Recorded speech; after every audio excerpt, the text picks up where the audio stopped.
ఒక కాలేజీ కుర్రవాడు ఎగ్జామ్స్ ముందు చదువుతూ ఉంటాడు.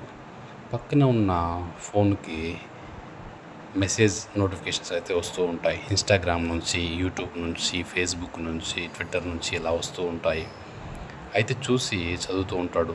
అయితే ఏం వచ్చిందో చూస్తామని ఒక్కసారి ఆ మొబైల్‌ని ఒక సెకండ్ చూసి పెట్టేస్తామని తీసుకుంటాడు. అంతే గంటలో ఫోన్‌తోనే గడిపేస్తాడు. బుక్ అనేది తీసుకోడు. ఎగ్జామ్ టైం రానే వస్తుంది. ఎగ్జామ్ ముందు కూర్చున్న అతనికి పేపర్ చూస్తే ఏమీ గుర్తుండదు.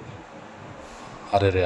ఆ రోజు మనం మొబైల్ చూడకుండా చదివుంటే ఈరోజు ఎగ్జామ్ నీట్‌గా రాసుండొచ్చు అని అనుకుంటాడు.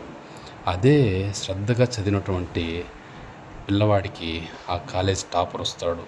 అప్పుడు చాలా బాధపడి అవమానంతో తల కింద వేసుకుంటాడు. ఇందులో నీతి ఏంటంటే మొబైల్‌లో వచ్చేటువంటి నోటిఫికేషన్స్ అనేవి ఎప్పటికీ చూడవచ్చు. అంటే ఆగుతాయి. అదే కాలం అనేది మన కోసం ఆగదు అని అర్థం.